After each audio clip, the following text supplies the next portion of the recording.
Hello students, हमारा SST में history का वर्क कंप्लीट हो गया है सिलेबस। अब हम ज्योग्राफी पे यानी भूगोल पे आते हैं। भूगोल में फर्स्ट लेसन भारत आकार और स्थिति, कक्षा 9th में भारत आकार और स्थिति के बारे में अब हम बताएंगे। ठीक है बच्चों, तो इसमें एक चीज़ और सब बच्चों को ध्यान रखनी है कि इस लेसन के नोट्स भारत ज्योग्राफी के एक दूसरे रजिस्टर पे बनेंगे। जिस पे आपने हिस्ट्री के बनाए हैं उस पे ना बन के दूसरे रजिस्टर पे बनेंगे। ठीक है बच्चों, ओके। अब हम इसमें पढ़ते हैं। भारत की संस्कृति संसार की प्राचीनतम संस्कृतियों में से एक है। विश्व के इतिहास में भी भारत का महत्वपूर्ण योगदान रहा है। विगत 5 दशकों में भारत ने सामाजिक एवं आर्थिक रूप से बहुमुखी उन्नति की ओर कदम बढ़ाए हैं। उद्योग, कृषि, तकनीकी और सर्वांगीण आर्थिक विकास में काफ़ी महत्वपूर्ण और विशिष्ट स्तर पर प्रगति हासिल की है। तो बच्चों, हमारा जो भारत देश है वो लगातार क्या कर रहा है, प्रगति कर रहा है। जो भारत 16वीं शताब्दी में, 15वीं शताब्दी में या 17वीं शताब्दी में था, आज वो भारत क्या है, एक आधुनिक भारत बन गया है। यहाँ पर बहुत सारे काम जो है मशीनों ने के माध्यम से होने लगे हैं, कंप्यूटर के द्वारा कार्य किए जाने लगे हैं। तो इस तरह से उद्योगों में, कृषि में, खेती में भी आप देखते हो कि अब हल से जुताई ना करके ट्रैक्टर से करते हैं। तो मतलब इस तरह से कृषि में भी बहुत सारे आधुनिक तकनीकों का प्रयोग किया जाने लगा है। कुल मिलाकर अगर हम कहें तो एक सर्वांगीण विकास हो रहा है, चाहे वो आर्थिक स्थिति में हो, सामाजिक स्थिति में हो। हम अगर सड़कों को, गांव की स्थिति को, सबको ध्यान में रखते हुए कहते हैं, मतलब रखते हैं, तो देखते हैं कि हमारे देश का विकास, सर्वांगीण विकास हो रहा है। ठीक है ना बच्चों।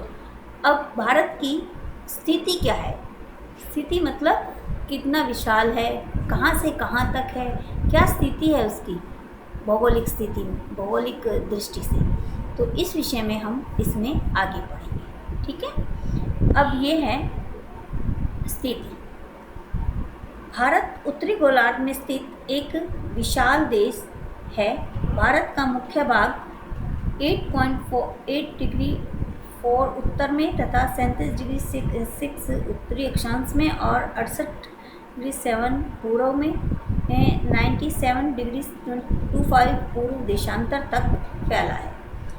कर्क रेखा 23 डिग्री 30 उत्तर में भारत को लगभग 2 समान भागों में विभाजित करती है।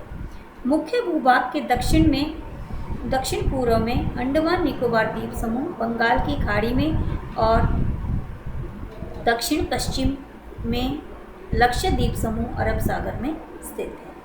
अपनी एटलस, जो आपकी जो एटलस बुक है, मतलब जो मैप की बुक है, उसमें हम आप इसमें जो है विशाल से रूप से देख सकते हैं। इसमें बेटा इस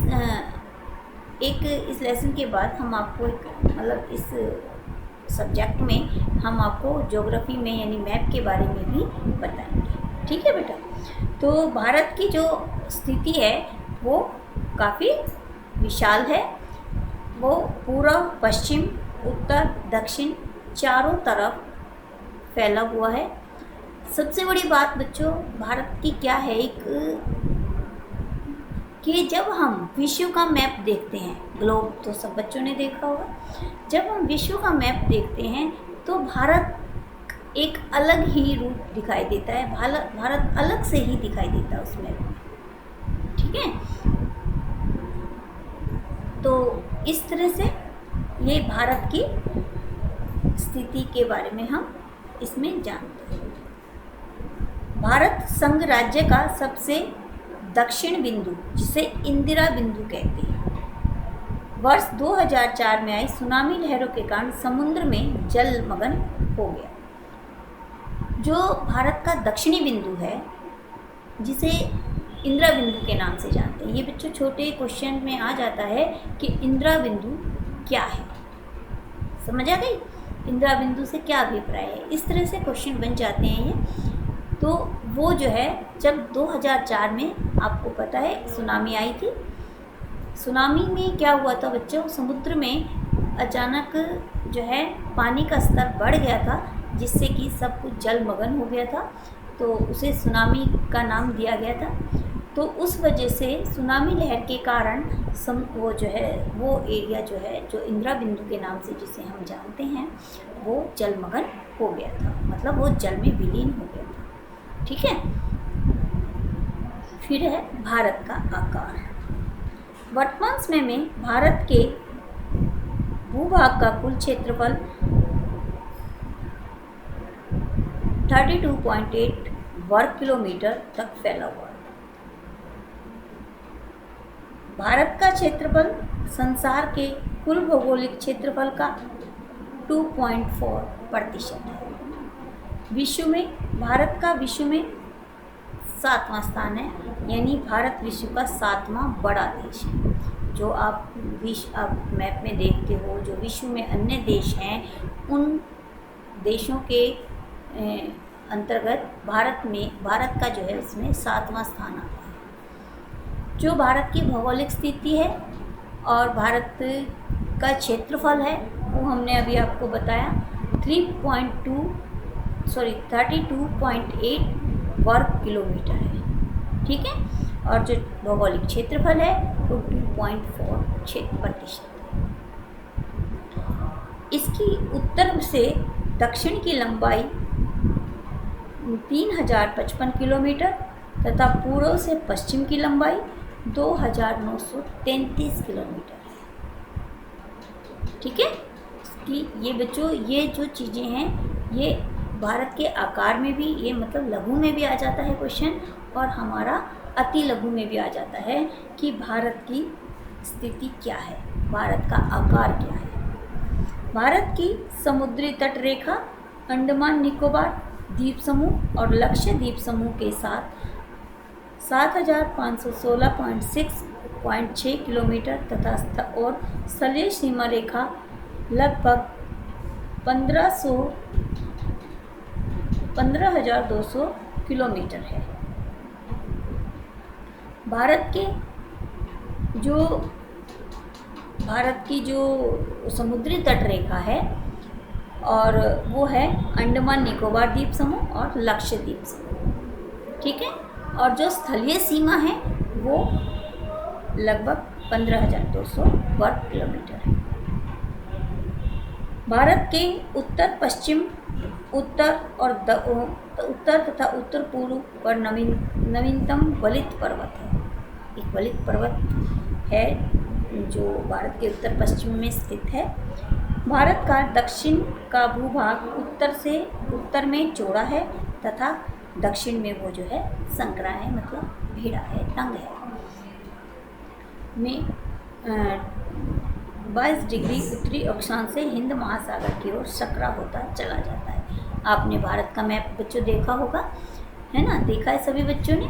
तो उसमें आपने देखा होगा कि भारत का जो उत्तरी भाग है, उत्तरी भाग यानी जहाँ पर आप ये उत्तर प्रदेश, बिहार, मध्य प्रदेश, राजस्थान, ये सब राज्य आते हैं, वहाँ पर भारत का जो भाग है वो चौड़ा है। और भारत का जो दक्षिणी भाग है, जहाँ आप ये केरल, आंध्र प्रदेश, ये आपने पढ़े ना, तमिलनाडु, तो ये इधर का एरिया जो है क्या होता है, सकरा होता चला जाता है।